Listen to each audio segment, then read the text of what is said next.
welcome to today's episode of Free to Lead, Journeys of Leaders, driven by passion, inspired by purpose. We have Tevia Hoalst today, passionate about small businesses succeeding, and she works with lots of different kinds of businesses. I'll leave Tavia to introduce herself. And Tavia, welcome. Hi, thanks, Will, for having me.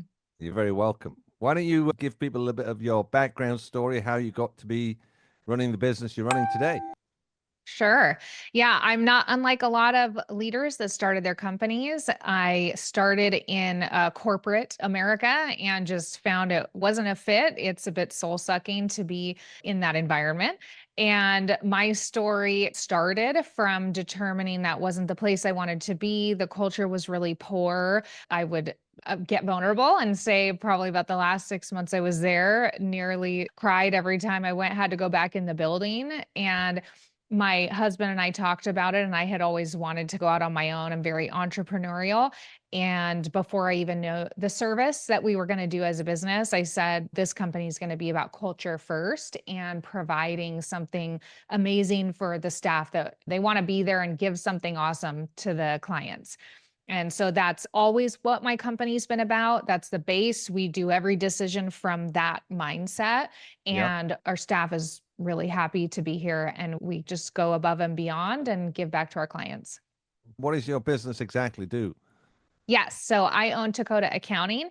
We focus on internal accounting. So that's if you're familiar with our industry, that's called cast accounting, which is everything internal to the business, the bookkeeping, the bills, invoicing, sales tax, payroll. It can be any of those internal items. We partner with CPAs to finalize your tax returns so that you have us on your team looking out for you all year long, Yeah. and your CPA can focus on strategy at year end.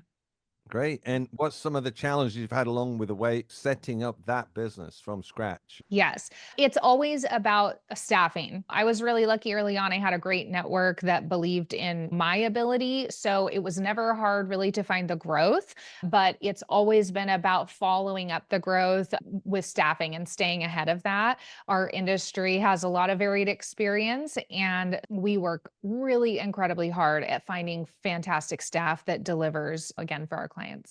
Great. And here we are on Journeys of Leaders, driven by passion, inspired by purpose. What would you say the purpose of your business is? Like, what's the ethos or what's the why you're doing it?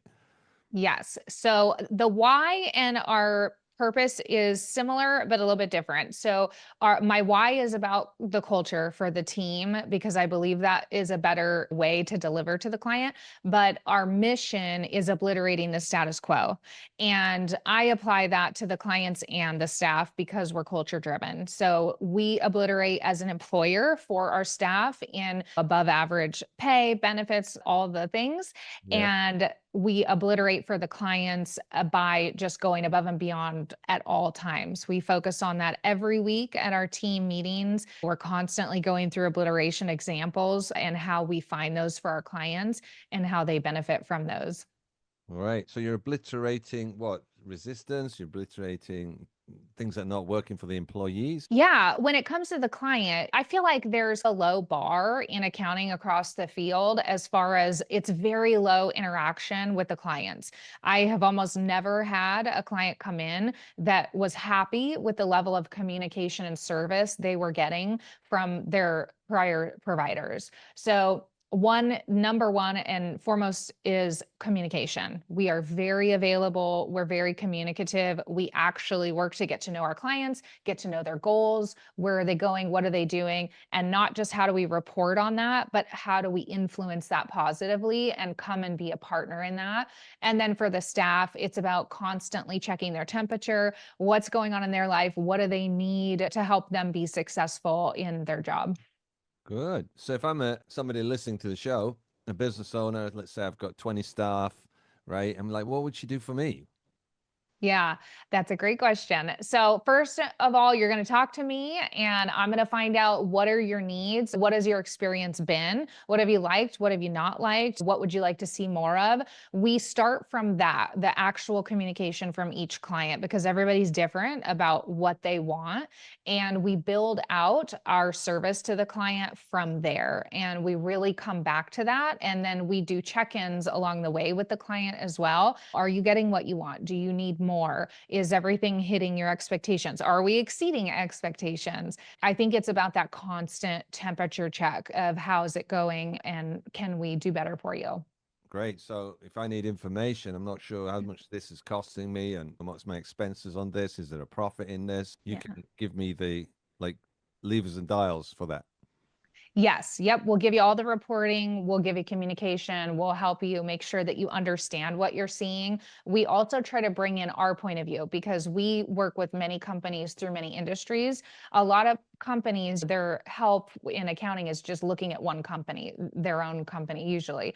Yeah. And we have a very variety of what we see. So that means we can come in and we can say, there's this company over here similar to you. They're using these processes, these softwares, and we try to really bring that across and make sure that they know what they otherwise wouldn't know and try to improve their situation. Great. All right. Very good.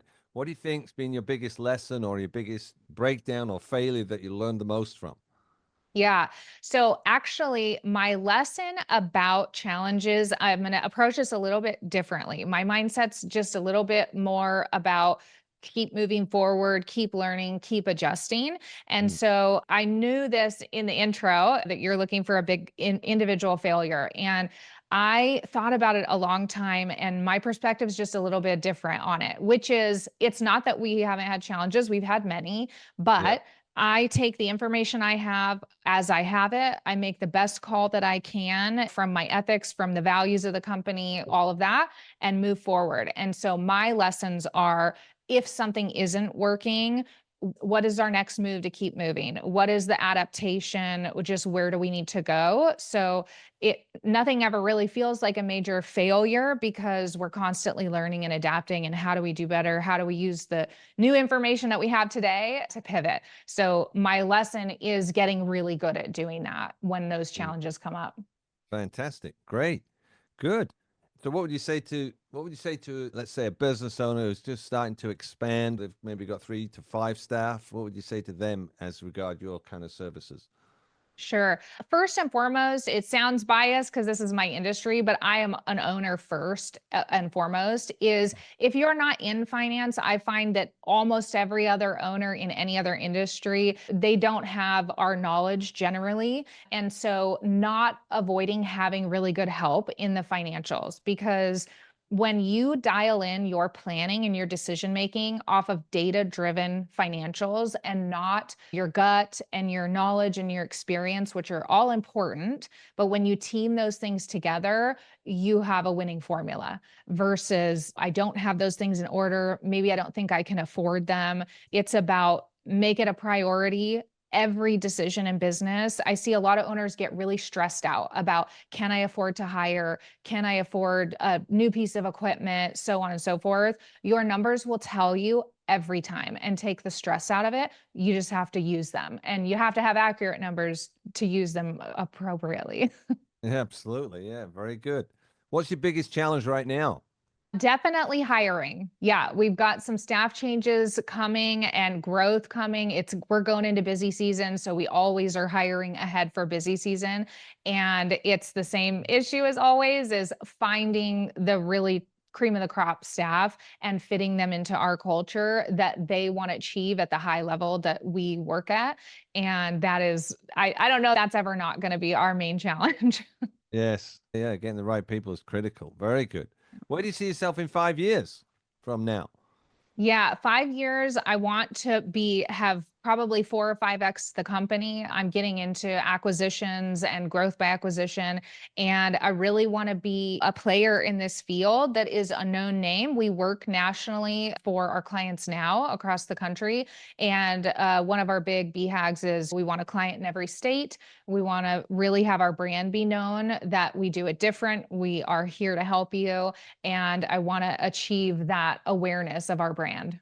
What's the name of your company? What's the name of your brand? Takota Accounting. Yeah. And our brand is, I would say, our mission, which is obliterating the status quo. Great. Great. All right, great. It's been great having you on the show. Is there anything else you would like to share about it from your journey that you think could be useful for people building their business? Yeah, I would just say one big thing that I learned as an owner is if something isn't working, whether it's finance or marketing or anything, take the time to fix it, which I know that's easier said than done with owners. We have a lot of hats and we're doing a lot of things. Yeah. But if something isn't working, pivot because there is another way that will be better. There is another vendor or outsourced help that can help you and bring value. And if it doesn't feel like it's operating smoothly, take the time to fix that while you're small because it's much harder to pivot when you're bigger. Very good. Great. All right, great. How would people reach out to you? How would they get hold of you? I would say, hey, can you work in this state or like that? Yes. Yeah. We're all over the social medias. Takota Accounting is our handle. Our website is takotaaccounting.com. We're very easy to find. So just Takota Accounting and you'll get there. All right, great, Tavia. Excellent. It's been great to have you on the show. Thank you very much. Yes. Thanks so much. If you got something out of today's interview and you'd love to share it on your social media, we'd love you to do that. You can take a screenshot on your phone, you can text it to a friend or post it on your socials. And if you know someone you think they'd be a great guest, tag them on social media or just let them know about the show and include the hashtag #FreeToLead. I love seeing your posts and suggestions. We're regularly putting out new episodes and content. And to make sure you don't miss any episodes, go ahead and subscribe. Your thumbs up, your ratings, your reviews, and your comments go a long way to help promote the show, and that means a lot to me and my team. If you want to know more, go to our website, willsteele.com, or follow me on LinkedIn under Will Steele, or Facebook under Will Steele, or Instagram under Will Steele Coaching. Thank you for listening. We'll see you next time.